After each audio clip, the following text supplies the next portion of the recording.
This is a quick example about fraud advertising and censorship when we try to expose it, about how the legal system is controlled in favor of unjust moneyed thugs. In summer 2015, we saw lots of publicity about a new Hendrix concert movie and CD from Atlanta, Georgia. The main point of most ads was that this is never-before-seen Hendrix films and CD. But go back 20 years and we see these ads are lies. Here's the original video release I worked on of the Hendrix Atlanta show and a disc. These have my name on the boxes and in the movie.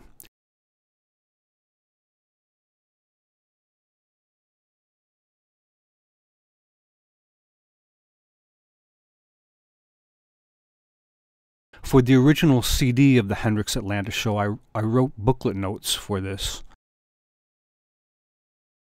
For 8 years, I've had news reports about this on my YouTube channel. But in 2015, when the new Microsloth version of Hendrix in Atlanta is marketed, they order that my YouTube reports about my work on the Hendrix Atlanta show be removed from YouTube. But I said, they're doing this to hide the fact that this Hendrix concert video and CD are not never before released like their lies say it is. They're trying to profit by hiding my work.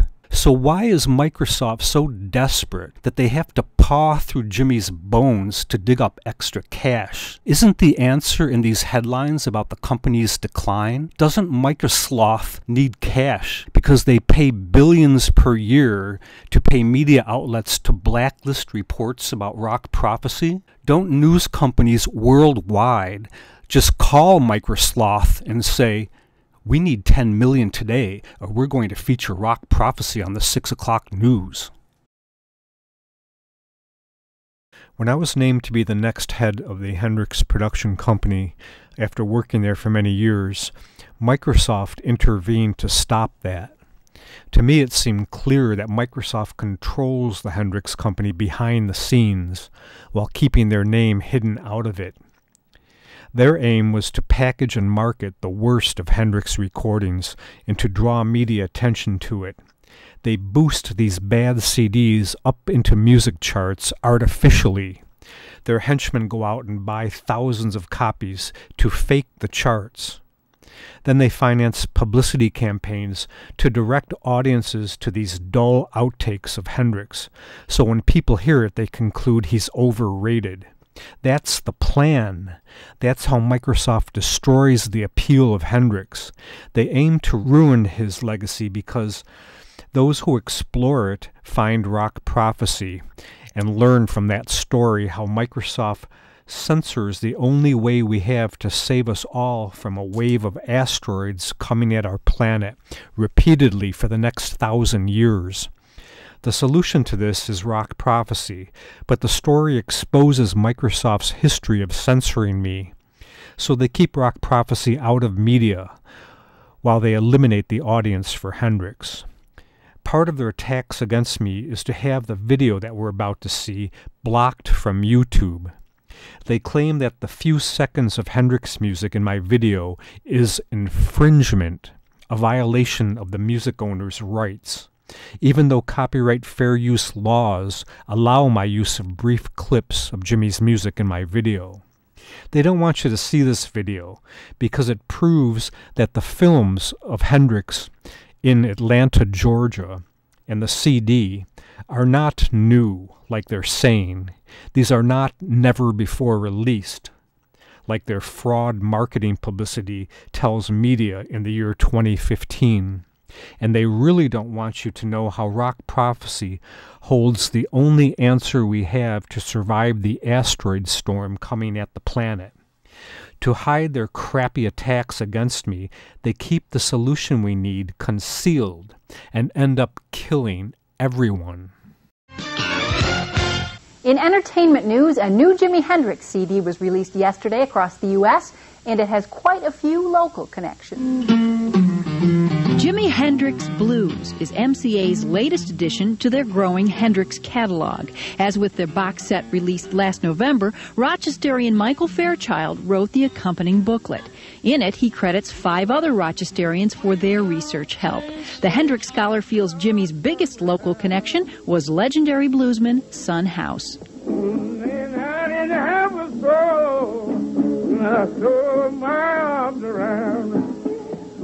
Son House lived on Grieg Street in Rochester for more than 30 years. He was celebrating his 66th birthday on March 21st, 1968, the day Hendrix came here to play, and Jimmy met House's manager, Dick Waterman. Fairchild goes on to trace the roots of blues from Son House to Robert Johnson to John Hammond to Jimi Hendrix. Fairchild also consulted on this Jimi Hendrix at the Atlanta Pop Festival video, which will be released in the U.S. next year.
With a look at the music that shaped a rock legend.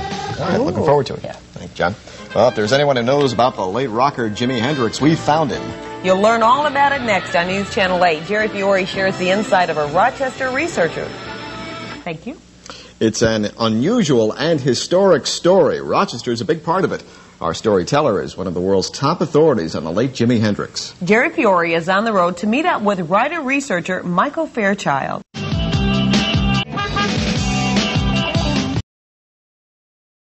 Jimmy at the 1970 Atlanta Pop Festival, and on this film I was the consultant. It will be released next year for the 25th anniversary, and it pertains to Jimmy's connections with Georgia and the roots of blues in Georgia. Hendrix headlined the largest festival that ever occurred in America at that time. Jimi Hendrix played Rochester in March of 1968. And the blues legend who lived in this house in Rochester was celebrating his 66th birthday on that day that Jimmy came to town. His name, Son House. Blues were born with Son House in 1902. And all of what happened then had great impact on today's music.